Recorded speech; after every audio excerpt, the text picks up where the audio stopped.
Japanese women prison of wars were surprised when they showered with soap in a U.S. base camp. I never thought it would end like this. The scorching Pacific sun beat down on us mercilessly as we huddled in what remained of our defensive position. The acrid smell of gunpowder burned my nostrils, mixing with the metallic tang of blood and the salty ocean breeze. Another explosion rocked the ground nearby, and I instinctively pulled my fellow soldiers closer. We were the remnants of the 43rd Division, women who had sworn to fight to the death for our emperor. But now, cornered like rats in the ruins of Saipan, that death seemed imminent, though not in the honorable way we had imagined. "Tanaka-san," Yuki whispered beside me, her voice trembling. "What do we do?"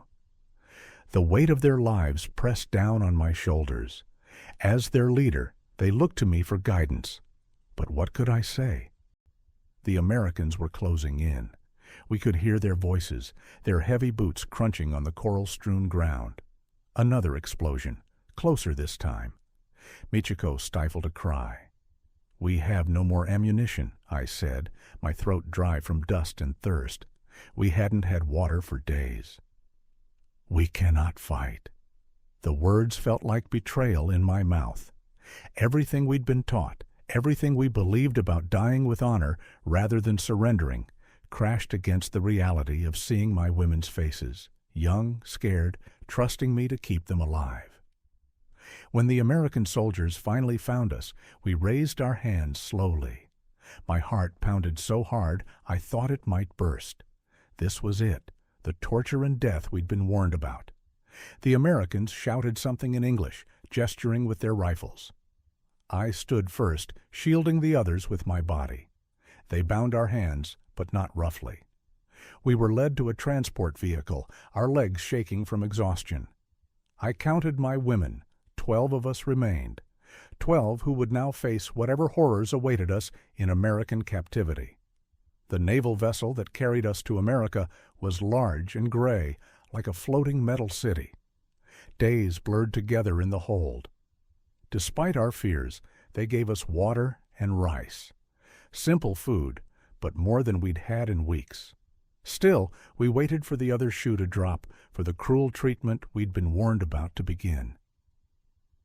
"They're fattening us up," Keiko whispered one night, "like livestock before slaughter." I couldn't disagree, but something felt different. The American sailors who brought our food didn't sneer or strike us. They barely looked at us at all. The journey seemed endless. The constant motion of the ship, the cramped quarters, the uncertainty of our fate. It wore on us all. We huddled together at night, whispering prayers and trying to prepare ourselves for whatever awaited us.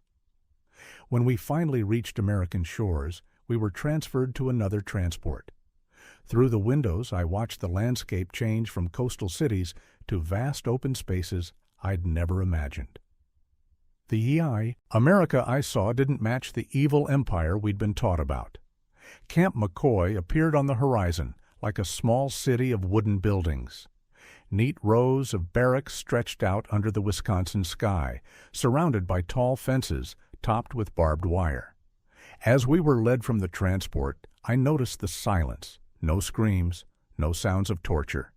Just the quiet bustle of a military facility. My women pressed close to me as we walked, their fear palpable. The guards directed us toward one of the barracks, their gestures calm but firm. Everything felt surreal.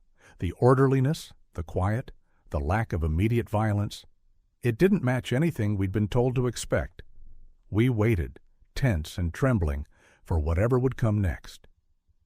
Before you continue listening, please let me know where in the world are you watching from today. Now back to the story. The American guards march us from the transport in 2 orderly lines. My legs feel weak after the long journey, but I force myself to stand tall. As group leader, I must set an example for the other women. The guards' faces are stern, and I brace myself for what I know will come. The beatings, the humiliation we were warned about, but the blows never land. "This way, please," one guard says in broken Japanese, gesturing toward a path between neat wooden buildings. His voice is firm, but not unkind. I glance at Hiroko beside me, seeing my own confusion mirrored in her eyes. The camp sprawls before us, nothing like the prison camp horrors we were told to expect. Clean gravel paths stretch between orderly barracks. A mess hall stands in the distance, its windows glinting in the afternoon sun. American soldiers go about their duties without sparing us hostile looks. "Something is wrong," I whisper in Japanese to the others. "Stay alert. This must be some kind of trick." We're led to a processing area where they take our names and assign us numbers. I watch carefully for any sign of cruelty, but the clerks are businesslike and efficient. One even offers a tired smile as she hands me my identification card. "Barracks C7, the guard announces, leading us to a long wooden building. Inside, other Japanese prisoners look up from their bunks, mostly men from different units. They appear healthy, unharmed. Some nod in greeting. My heart pounds harder. This makes no sense. Where are the chains? The abuse? Everything we were taught about American savagery seems at odds with what I'm seeing. They show us to our section of the barracks, clean bunks with actual mattresses and blankets. "Dinner is in 30 minutes, the guard says, pointing toward the mess hall. When the guards leave, Yuki, the youngest of our group, breaks down in tears. "I don't understand," she sobs. "Why aren't they hurting us?" I put my arm around her shoulders, though I have no answer. We've been trained to expect the worst, to die rather than be captured. But now that we're here, nothing matches our expectations. At the mess hall, they serve us real food, rice, vegetables, even small portions of meat. The portions are modest but adequate. We eat in silence, watching the American guards watching us. Their gazes hold neither hatred nor pity. "Perhaps they're fattening us up before the real torture begins," Hiroko suggests quietly, but her voice lacks conviction. As dusk settles over the camp, we return to our barracks. The sound of crickets fills the air, so similar to evenings back home that my throat tightens with unexpected homesickness. A cool breeze drifts through the windows, carrying the scent of pine trees. I lie on my bunk, staring at the wooden beams above. The other women shift restlessly on their mattresses, too wound up to sleep despite our exhaustion. Questions tumble through my mind. Why this unexpected kindness? What awaits us tomorrow? Can we trust any of this? The moon casts silver shapes on the floor through the window. Somewhere in the distance, an owl calls. One by one, I hear the breathing of my companions slow into sleep, but rest eludes me. Everything I thought I knew about our enemies seems suddenly uncertain. I close my eyes, but my mind refuses to quiet, filled with doubts about all we were taught to believe. The morning sun filters through the barracks' small windows, waking me before the guards do. My stomach churns with a mix of hunger and worry. After years of military training, I'm used to early mornings, but this one feels different. Everything feels different here. A young American soldier appears at our door. "Breakfast time," he says with a small wave. His gesture is so casual, so unlike what we expected from our captors. I look at the other women. Their faces mirror my confusion. We file out of the barracks in silence, our footsteps echoing against the wooden floor. The mess hall is bigger than I imagined, with long tables stretched out under bright lights. The smell of food hits me first. Real food, not the meager rations we'd survived on during the battle. They hand us each a tray. On it sits 2 eggs, sunny side up, their yellow centers bright and inviting. There's bread, too, soft and white, nothing like the hard crusts we'd grown used to. A cup of dark coffee steams beside it. I stare at the food, my hands trembling slightly. Is this some kind of trick?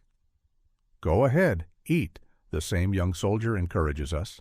He mimes eating with his hands, as if we might not understand. I want to tell him we know what food is, that we're soldiers too, but I hold my tongue. Slowly, we sit. Miyako, the youngest of our group, looks at me with questioning eyes. I nod slightly, and we begin to eat. The eggs are still warm. I can't remember the last time I had a proper breakfast like this. After we finish, a group of American soldiers enters the mess hall. Their leader, a tall man with kind eyes, introduces himself as Sergeant Thomas Hall. I brace myself for what's to come, harsh orders maybe, or punishment details. Instead, he smiles. "Ladies," he says through an interpreter, "we'll be showing you around the camp today. You'll learn about your daily routines and responsibilities." His voice is steady, professional, but not unkind. Where is the cruelty we were warned about? The other women huddle closer to me as Sergeant Hall explains our schedule. Work details, but nothing harsh. Meal times. Free time in the yard. It sounds more like a school schedule than a prison camp. What unsettles me most is how the American soldiers look at us, not with hatred or disgust, but with something that almost seems like respect. They maintain a proper distance, their posture relaxed, but professional. One of them even bows slightly when speaking to us, an awkward attempt at showing cultural awareness that makes my chest tighten with an emotion I can't name. After the briefing, they lead us to another building. "Showers," the interpreter explains.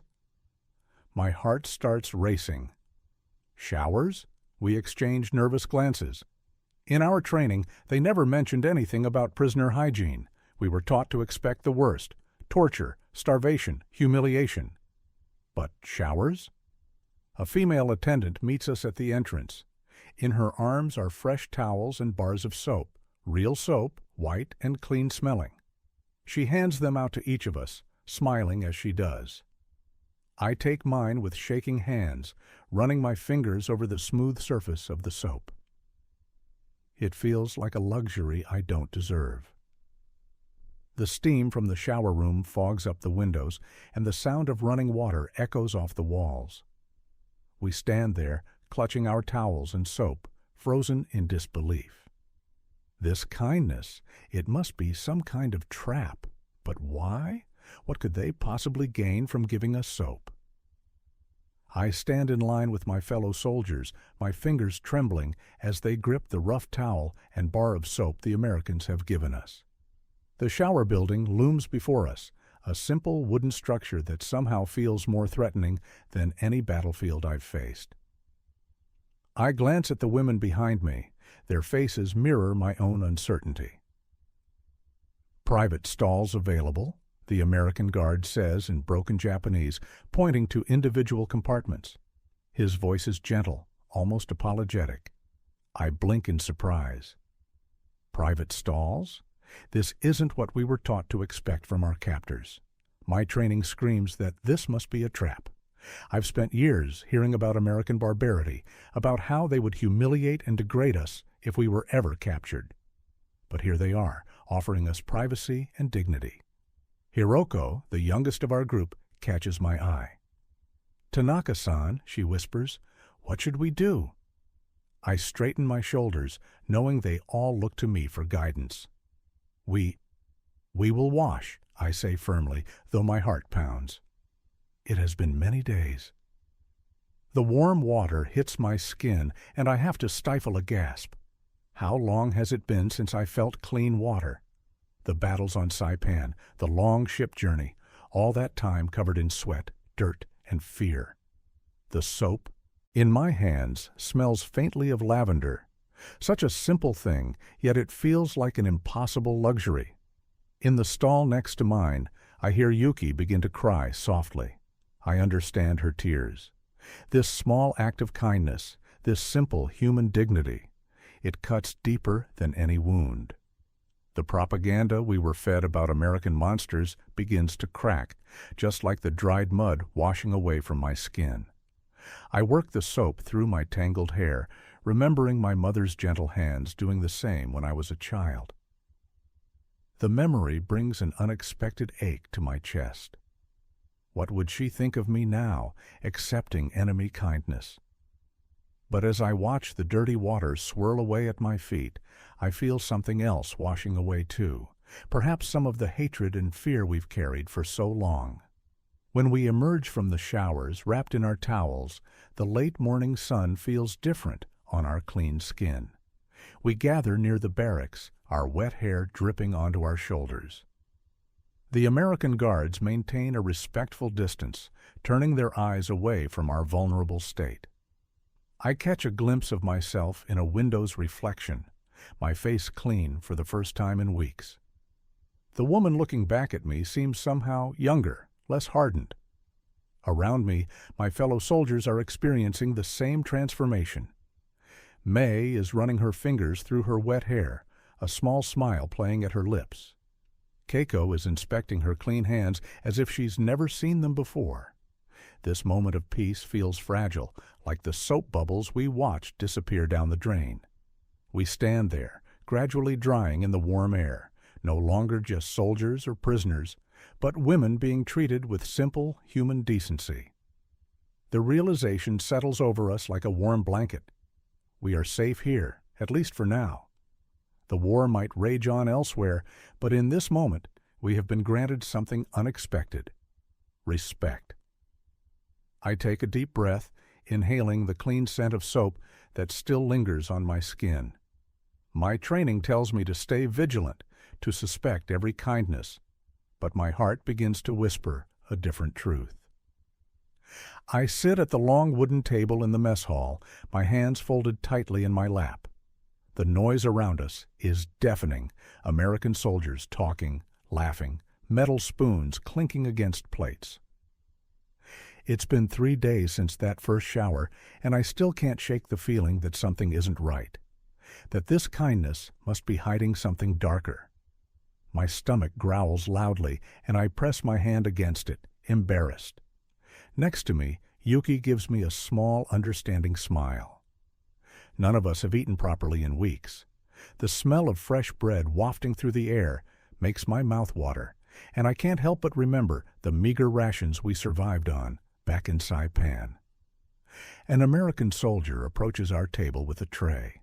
He's young, probably no older than 20, with freckles dotting his face. "Here you go, ma'am," he says, placing the tray in front of me. His voice is gentle, almost shy. I stare at the plate in disbelief. There's a large piece of roasted chicken, golden brown and steaming. Next to it sit perfectly white mashed potatoes and bright green vegetables. It looks like something from a dream, certainly not the gruel or moldy bread I'd expected in a prison camp. The other women receive their trays too, and I watch their faces carefully.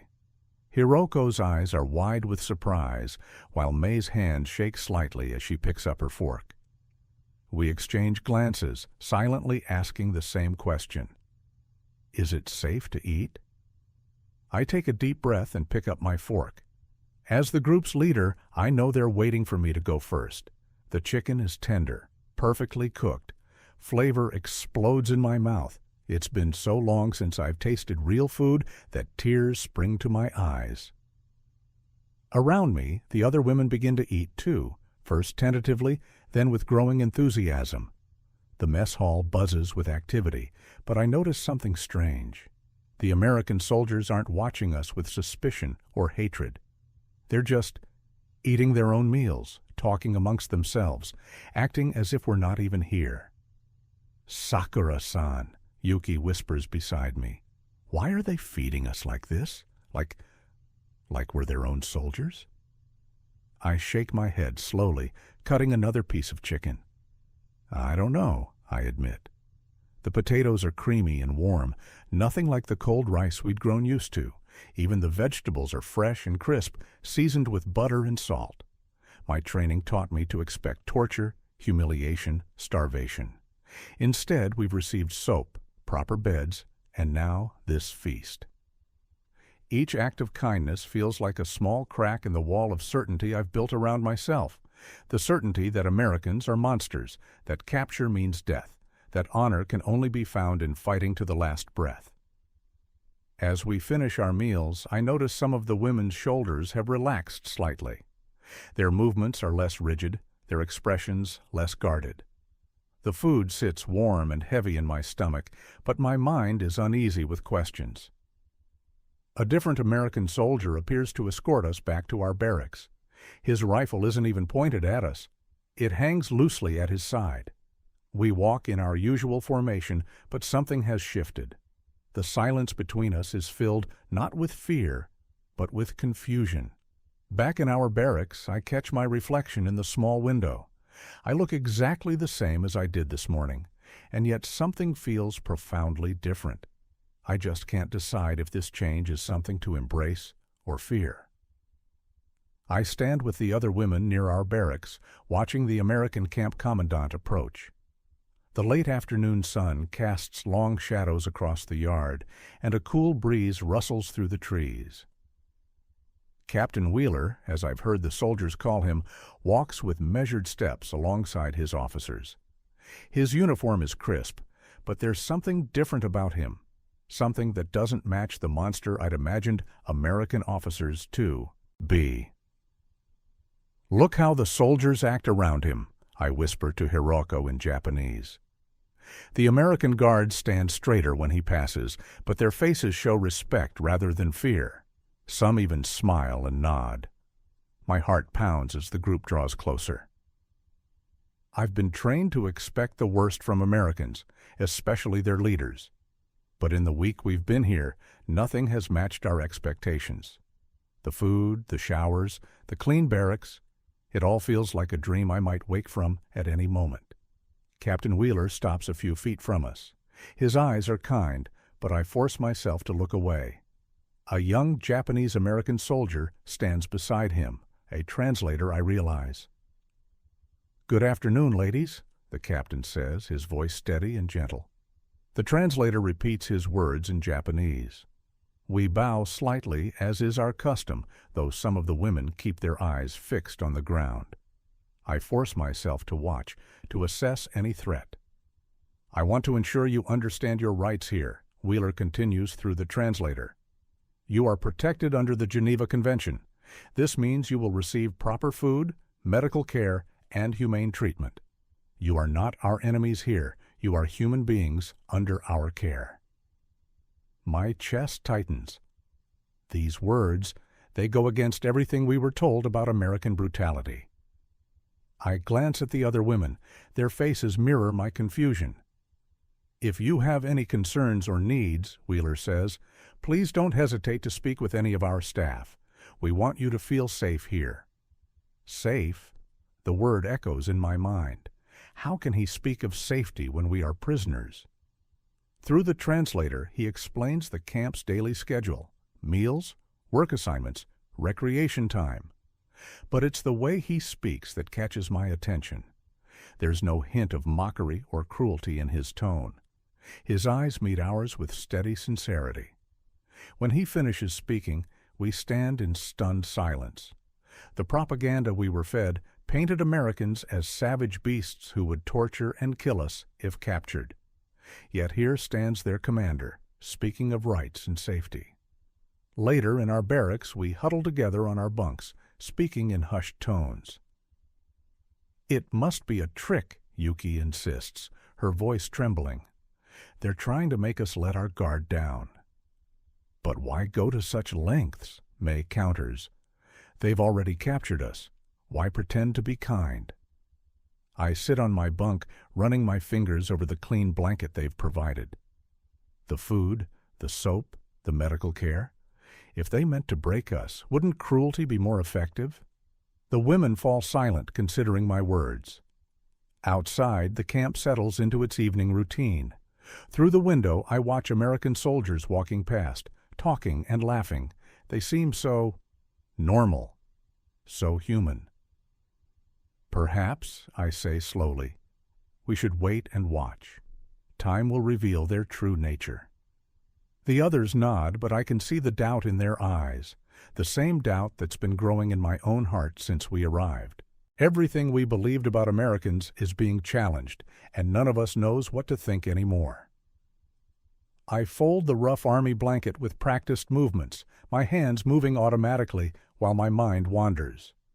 The morning sun streams through the barrack windows, catching dust motes in its golden beams. Around me, the other women work in silence, our movements careful and measured. We've been here a week now, and still every task feels like it could be a test. The wooden floor creaks under my feet as I move to place the folded blanket on a nearby cot. The sound makes me think of home, of the old temple floors in my village. A familiar ache rises in my chest, but I push it down.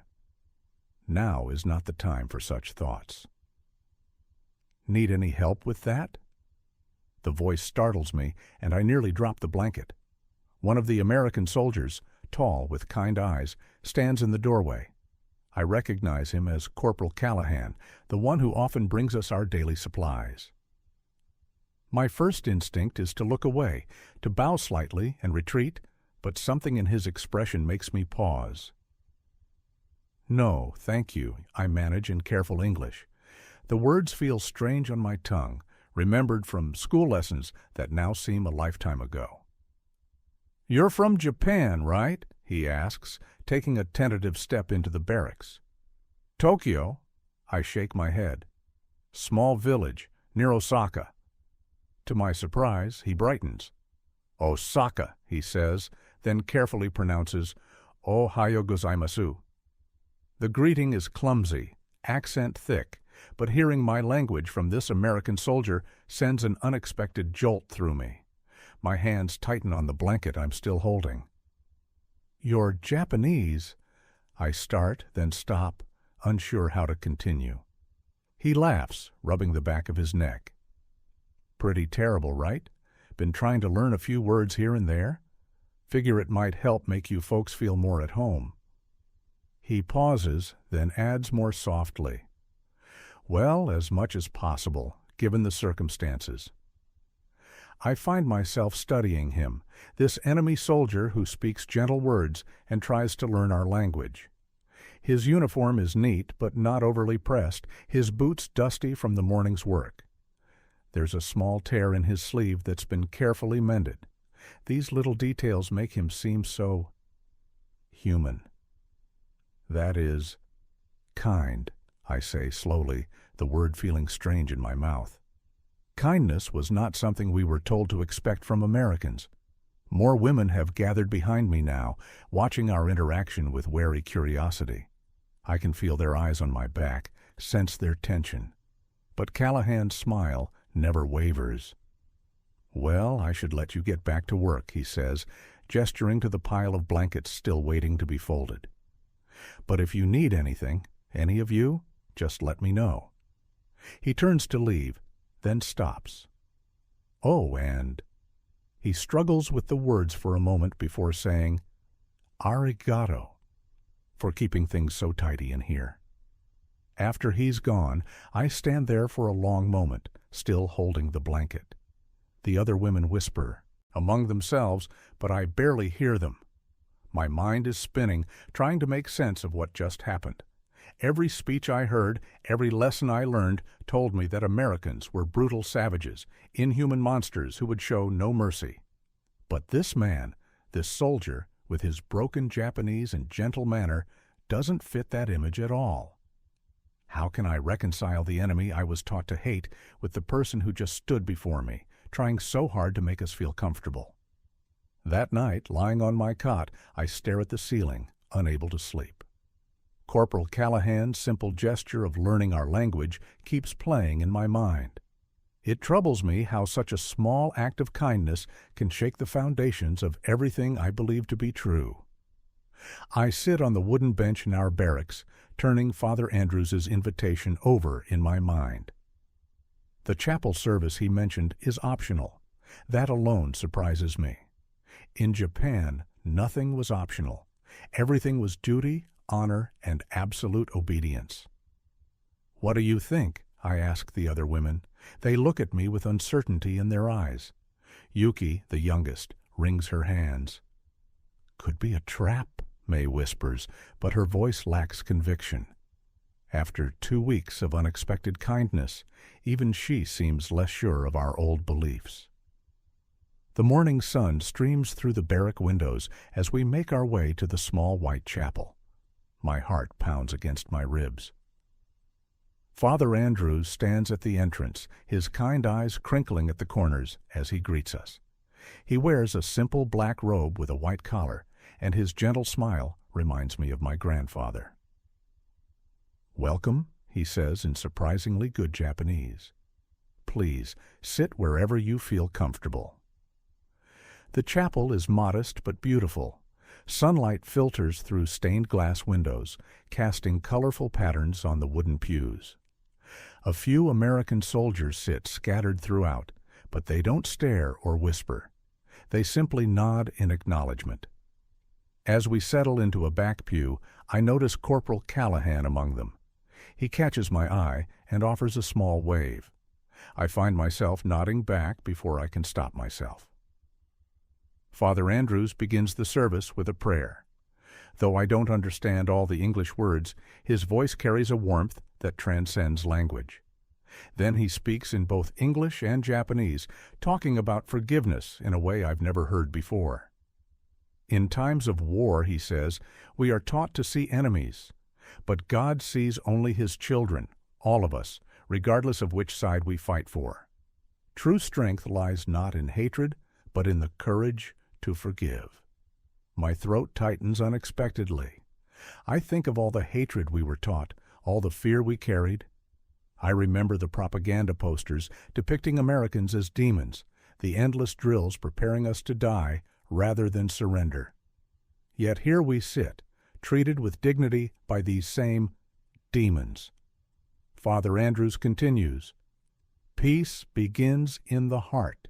It starts with a willingness to see the humanity in those we once called enemies." Beside me, I hear Yuki sniffling quietly. I reach for her hand without thinking, and she squeezes back. The chapel feels safe somehow, like a bubble separate from the war and all its horrors. When Father Andrews speaks of hope, of a future without hatred, I feel something crack inside me. It's as if a wall I didn't know I had built begins to crumble. Tears spring to my eyes, but I blink them back. A soldier's discipline dies hard. The service ends with a song. Though we don't know the words, the melody is beautiful. Peaceful in a way I haven't felt since before the war began. Walking back to our barracks, none of us speaks. The morning air feels different somehow, clearer perhaps. My mind keeps returning to Father Andrews' words about forgiveness and humanity. I touch my chest, feeling my heart beat steady and strong beneath my hand. Something has shifted inside me, something I can't quite name. It's not quite hope. I'm not ready for that yet. But maybe it's the beginning of healing. For the first time since our capture, I wonder if survival isn't just about staying alive. Maybe it's about learning to live differently. I sit beside Hiroko's cot, pressing a damp cloth to her burning forehead. Her breath comes in short gasps, and her usual gentle face is twisted with discomfort. The other women hover nearby, their worried whispers filling our corner of the barracks. "Her fever's getting worse," I say, trying to keep my voice steady. But inside, my heart is racing. We've already lost so many during the war. I can't bear to lose anyone else, especially not here, not Hiroko. Through the barracks windows, I see the afternoon sun casting long shadows. The heat reminds me of Saipan, but the similarity ends there. The Wisconsin air carries the scent of pine trees instead of gunpowder, and birds chirp peacefully outside our window. "Should we tell the guards?" one of the women asks hesitantly. Before I can answer, the barracks door swings open. An American soldier steps in, followed by a man in a white coat. Dr. Franklin I recall from the brief introductions when we first arrived. Behind him, Corporal Callahan carries a medical bag. My first instinct is to stand between them and Hiroko, but I force myself to remain seated. These past weeks have shown us nothing but kindness, yet old fears die hard. Dr. Franklin approaches with measured steps, his face showing concern rather than the contempt we once expected. "May I?" he asks, gesturing toward Hiroko. His voice is gentle, like someone speaking to a frightened animal. I nod, moving aside to give him space. He kneels beside the cot, and I watch his every movement with hawk-like intensity. His hands are steady as he checks Hiroko's pulse, places a thermometer under her tongue, and listens to her breathing with his stethoscope. 102.5, he murmurs, removing the thermometer. Sounds like bronchitis. He turns to Corporal Callahan, who hands him several items from the medical bag. A bottle of pills, a glass of water, and what looks like a small vial. "This is penicillin," Dr. Franklin explains, holding up the vial. "It will help fight the infection." He prepares an injection with practiced efficiency. I expect Hiroko to resist, but she's too weak to protest. When the needle slides into her arm, I flinch more than she does. Dr. Franklin's movements are precise and gentle, nothing like the rough handling we'd been warned about in our training.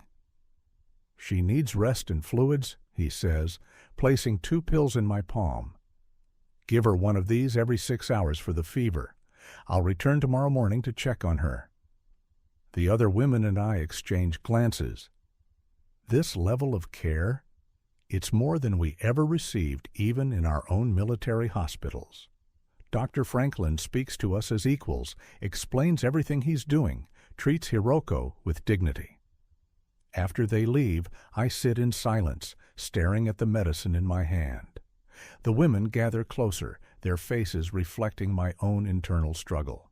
We were taught that Americans would treat us like animals, that capture meant certain death or worse. Yet here we are, receiving better medical care than many of our own soldiers ever did. "Sakura-san," one of the women whispers, "why are they being so kind to us?" I look down at Hiroko's sleeping face, already more peaceful as the medicine begins to work. The question echoes in my mind, challenging everything I thought I knew about our captors, about this war, about humanity itself. "I don't know," I admit softly, adjusting Hiroko's blanket. "I truly don't know." I sit by Hiroko's bedside, watching her chest rise and fall with each steady breath. The fever that had gripped her so fiercely 3 days ago has finally started to break. Dr. Franklin visits twice daily, checking her temperature and adjusting her medications. Each time he comes, I find myself less tense, more trusting of his gentle hands and kind eyes. "Her color is much better today," I say to no one in particular, watching as Hiroko sleeps peacefully. The other women nod in agreement. We've been taking turns staying with her, making sure she's never alone. The American nurse brings fresh water and clean sheets. I remember how shocked we were when they first rushed to help Hiroko. We'd expected them to let her suffer, maybe even die. Instead, they treated her like she was one of their own. "Would you like some tea?" one of the women, Yumi, asks me. I nod gratefully. The Americans have given us access to a small kitchen where we can prepare simple meals and tea. Such a simple thing, but it means so much. While we wait for Hiroko to wake for her next meal, the women gather around her bed. Someone starts humming an old folk song from home, and soon we're all sharing memories of our families. "My mother used to sing that when I was sick," Keiko whispers, her eyes growing distant. "She would make rice porridge with umeboshi." "My grandmother, too," another woman adds. "She believed it could cure anything." I listen to their stories, feeling the walls we've built around ourselves slowly crumbling. For the first time since our capture, we're talking about home without the bitter taste of defeat in our mouths. Instead, there's a gentle nostalgia, a shared comfort in our memories. Hiroko stirs, and I help her sit up. Her face is still pale, but her eyes are clearer now. "I had such strange dreams," she says softly. I dreamed I was home in Kyoto, but the American doctor was there, serving tea in my mother's garden. We laugh quietly at this, but there's no mockery in it. Just a few weeks ago, such a dream would have been considered a nightmare. Now it seems almost peaceful. The afternoon sun streams through the window as we take turns helping Hiroko eat the soup the kitchen staff prepared especially for her. It's a simple broth, but they've added ginger and green onions, a thoughtful touch that brings tears to Hiroko's eyes. "They didn't have to do this," she whispers, her hands trembling slightly as she holds the bowl. "No, they didn't," I agree, "but they did." As the day winds down, more women from our barracks drift in. We form a quiet circle around Hiroko's bed, sharing stories in hushed voices. Some speak of their children, others of their parents. One woman describes her family's cherry blossom viewing parties, and for a moment we can almost smell the sweet spring air. Hiroko's eyes grow heavy, and we watch as she drifts off to sleep. The peaceful expression on her face mirrors something I feel growing in my own heart, a sense of safety I never expected to find here. Looking around at the faces of my companions, I see the same realization in their eyes. We sit in comfortable silence, listening to Hiroko's steady breathing. Outside, we can hear the normal sounds of the camp: American soldiers talking, doors opening and closing, the distant clang of the mess hall. But these sounds no longer fill us with dread. Instead, they've become familiar, almost comforting. The night wraps around our barracks like a thick blanket. Only Hiroko's steady breathing and the distant sounds of crickets break the silence. I lie on my cot, staring at the wooden beams above me, my mind racing with thoughts I never expected to have. Just weeks ago, I would have rather died than be captured. The Americans were monsters in my mind, cruel beings who would torture and humiliate us. That's what we were taught. That's what I believed with every fiber of my being. But now, I turn my head to look at Hiroko's sleeping form. The moonlight streaming through our small window catches the sheen of sweat on her forehead. She's alive because of them, because of their medicine, their care, their humanity. The word catches in my throat, even in my thoughts. Humanity. It wasn't supposed to be this way. They weren't supposed to show kindness. They weren't supposed to make us question everything we knew. I sit up quietly, careful not to wake the others. Memories flood my mind. The soap in my hands that first day in the showers, the warm food in the mess hall, Captain Wheeler's gentle voice as he spoke to us in broken Japanese. Corporal Callahan showing me a photo of his sister back home, his eyes filled with the same longing I feel when I think of my own family.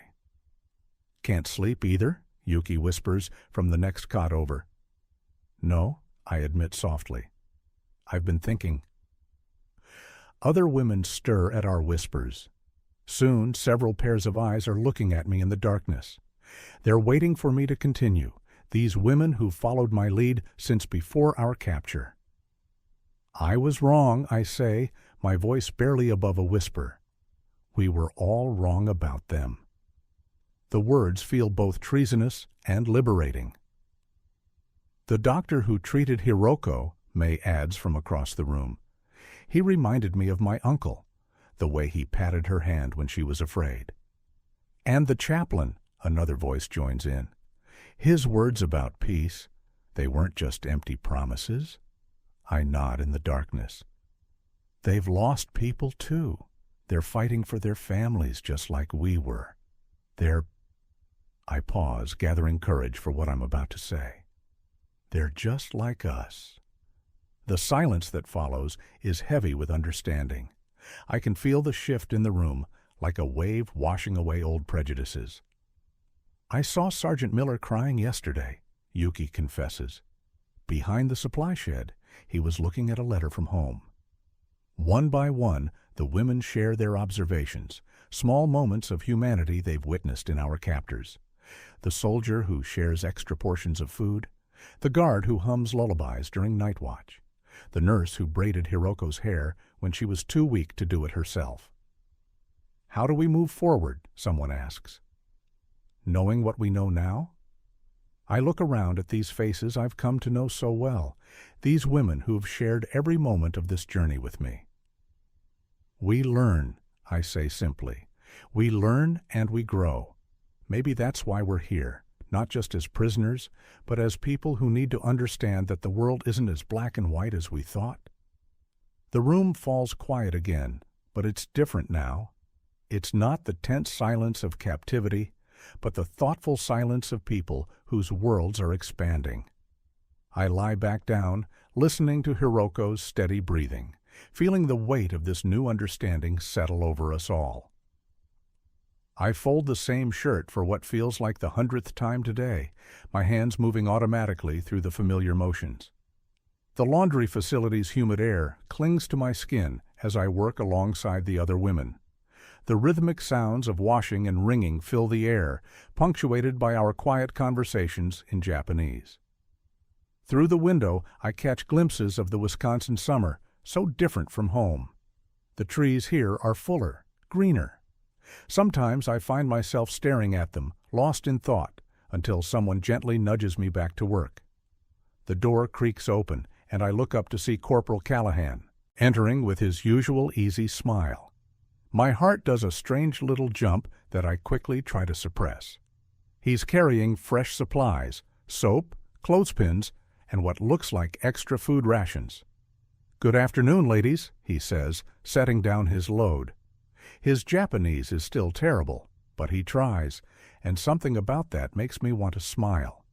He gestures to the heavy baskets of wet laundry. "Help?" I nod, and he begins lifting the baskets, moving them to where they need to go. The other women watch him curiously. They've grown used to his presence, even if they don't quite understand him like I do. As we work, Callahan attempts conversation in his broken Japanese, mixed with English. He points to a shirt he's folding. "Shirt? Shatsu?"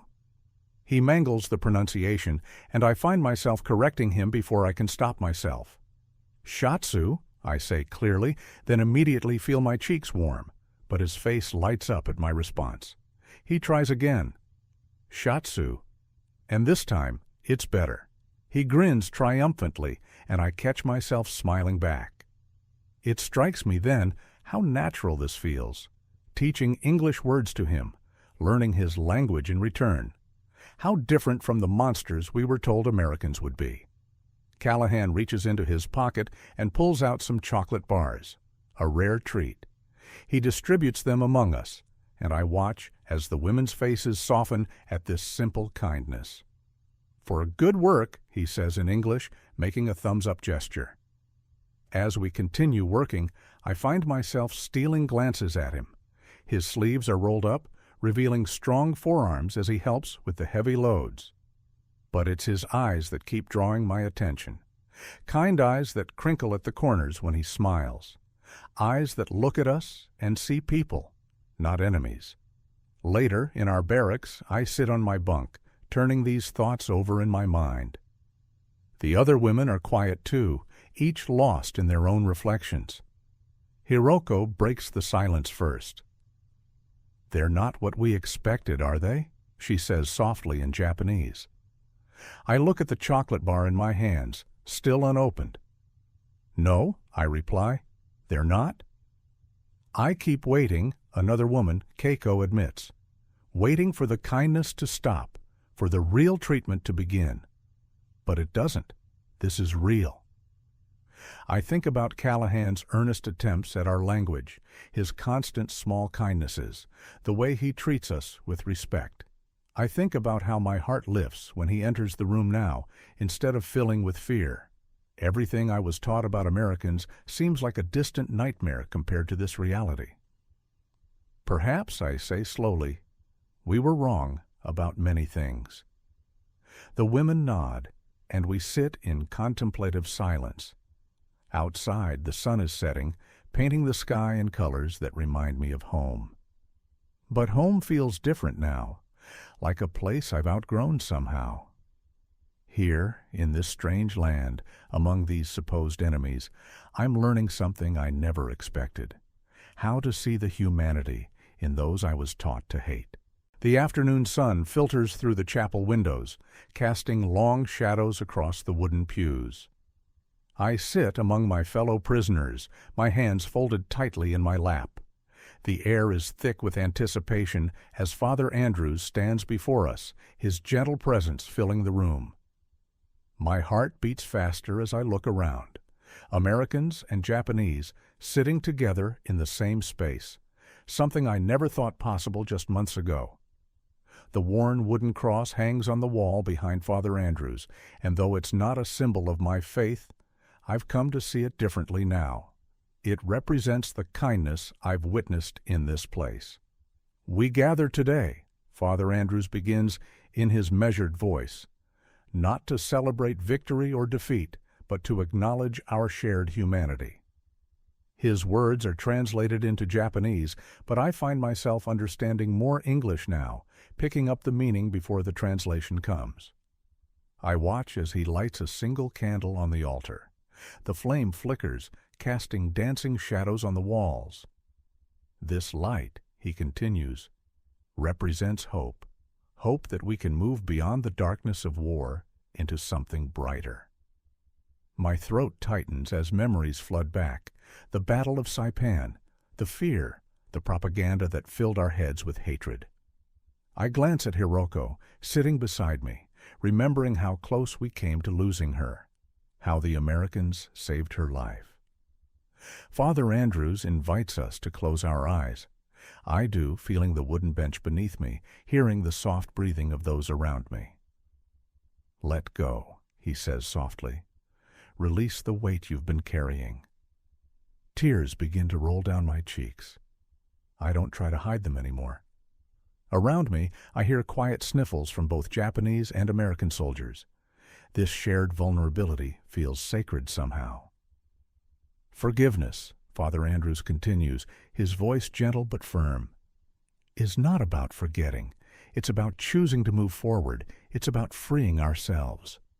I think about the soap they gave us when we first arrived, the clean towels, the medical care for Hiroko. Each act of kindness was like a small crack in the wall of hatred I'd built around my heart. Now, sitting here, I realize that wall has crumbled completely. When I open my eyes, I see Corporal Callahan across the aisle. He catches my gaze and gives me a small, understanding nod. There's no triumph in his eyes, no sense of victory, just shared humanity.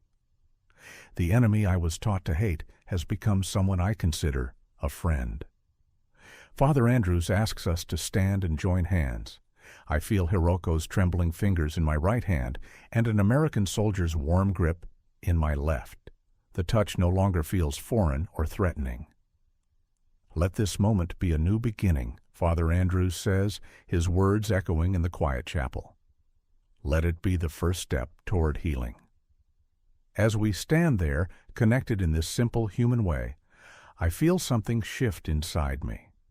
The woman who arrived at this camp months ago, full of fear, hatred, and suspicion, seems like a stranger now. In her place is someone who understands that kindness can bridge even the widest gaps between people. The silence in the chapel feels holy, filled with unspoken understanding. Looking around at these faces, Japanese and American, all transformed by shared experience, I realize we're all different now. We've all been changed by something stronger than war, the simple power of human kindness.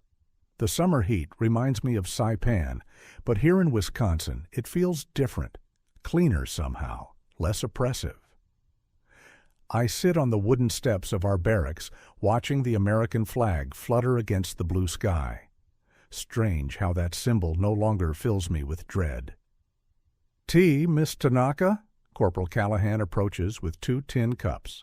The familiar scent of green tea wafts toward me, a luxury the Americans started providing after learning of our preferences. "Thank you," I say in my improving English. He sits beside me, leaving a respectful distance between us. These small gestures of consideration never cease to amaze me. The other women are scattered around the camp, going about their daily tasks. Hiroko tends to the small garden we've been allowed to plant, while Yuki helps in the mess hall. I see May carrying fresh linens with one of the American nurses. We've fallen into a routine that feels almost normal. "Any news from the Pacific?" I ask Callahan. He takes a sip of his coffee before answering. "The fighting's getting worse," he says quietly. "But they say it can't last much longer." I nod, feeling the familiar twist of emotions in my stomach. The war's end would mean returning home, but Japan, the Japan I knew, seems like a distant memory now. Days pass, and we continue our work in the camp. The Americans have given us more responsibilities, teaching Japanese to interested soldiers, helping with administrative tasks, even assisting in the infirmary. Dr. Franklin says I have a natural talent for nursing, and I find myself wondering if this might be a path for me when I return home. One morning, I'm sorting medical supplies when Captain Wheeler enters the infirmary. His face is different, tense but relieved. "Ladies," he addresses us in his careful Japanese, "I have news." My hands freeze over the bandages I'm organizing. Around me, the other women stop their tasks.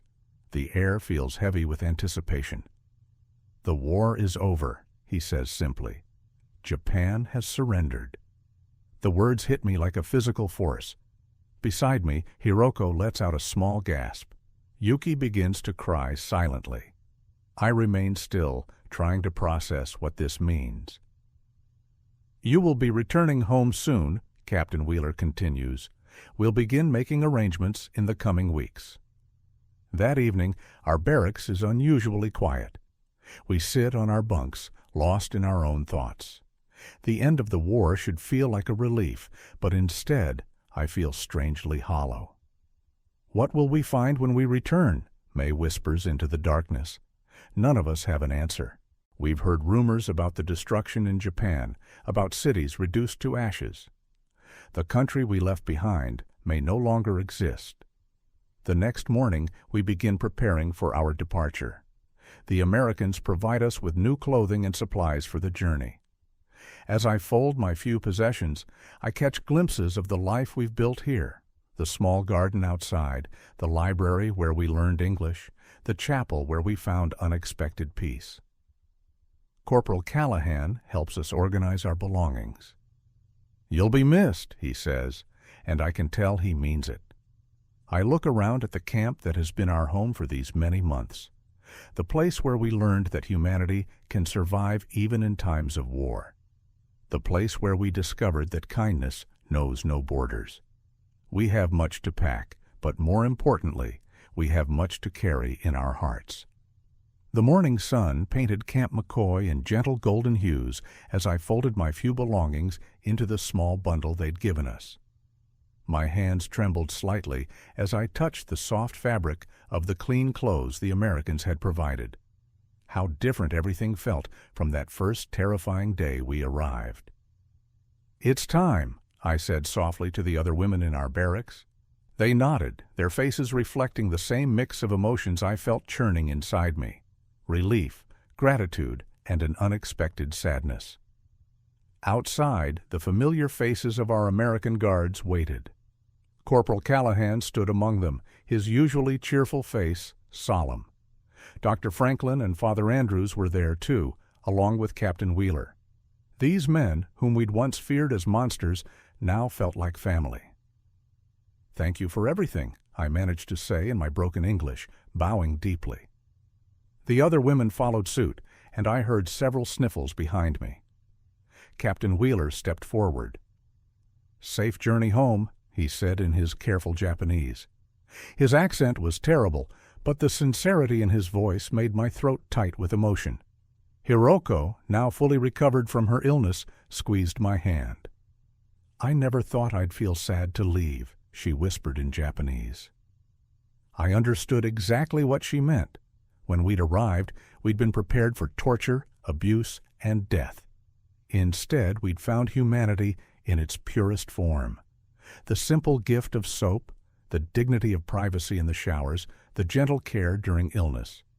These acts of kindness had transformed us more profoundly than any weapon could. As we walked toward the waiting transport truck, Corporal Callahan approached me. "Sakura," he said, holding out something small wrapped in paper. "For Journey." I unwrapped it to find a bar of soap, the same kind they'd given us on that first shocking day. My vision blurred with tears as I clutched it to my chest. Such a simple thing, yet it represented everything that had changed within me. The other women received similar small gifts, a hair ribbon here, an extra blanket there. Each item carried the weight of countless kindnesses we'd experienced during our time at Camp McCoy. As we climbed into the transport truck, I looked back at the camp that had become our unexpected sanctuary. The morning light caught the wire fence, but it no longer looked threatening. Instead, it reminded me of how far we'd come, how much we'd learned about forgiveness and humanity. The engine rumbled to life. Through the window, I watched our American friends grow smaller. Father Andrews raised his hand in blessing. Dr. Franklin smiled that gentle smile that had comforted so many of us. Captain Wheeler stood straight and proud, but I could see the emotion in his eyes. Corporal Callahan ran alongside the truck for a few steps, calling out, "Sayonara!" His pronunciation was perfect this time, and despite everything, I found myself smiling through my tears. As Camp McCoy disappeared behind us, I held the bar of soap in my hands, its clean scent rising to my nose. My fingers traced its smooth surface, and I remembered that first shower, how we'd all stood there, stunned by such unexpected kindness. That moment had been the first crack in the wall of hatred and fear we'd built around our hearts. "We're going home different people," Hiroko said softly beside me. I nodded, unable to speak. The war had ended, but its greatest lesson hadn't come from battle. It had come from simple acts of kindness, from the discovery that humanity could survive and flourish even in the darkest of times. The soap in my hands was more than just soap. It was a reminder that love could overcome hate, that kindness could heal wounds that weapons had made. The ship docked at Yokohama Harbor on a misty morning. My stomach churned as I watched my homeland come into view, a Japan different from the one I'd left behind. The war had changed everything, including me. As we disembarked, I spotted my parents in the crowd. Mother's face was thinner than I remembered, and Father's military uniform had been replaced by civilian clothes. When they saw me, Mother burst into tears and rushed forward, wrapping her arms around me. Father stood back, his stance rigid, but I could see his eyes glistening. "Sakura," Mother whispered, touching my face. "We thought we'd lost you." The other women from Camp McCoy were having similar reunions nearby. I watched Hiroko embrace her younger sister, both of them crying openly. The sight brought back memories of the kindness we'd experienced in Wisconsin, memories that now felt almost dreamlike. That evening, kneeling at our family's low table, I told my parents everything. About the capture at Saipan, about expecting torture and death, about the shock of being treated with dignity instead. My voice trembled as I described the shower incident, such a simple thing that had meant so much. "They gave us soap," I said quietly. "Clean towels, privacy. They treated us like human beings." Father's face remained stoic, but I could see him struggling with my words. He had served in the Imperial Army, had taught me that Americans were barbaric enemies. Now his daughter sat before him, telling a different story.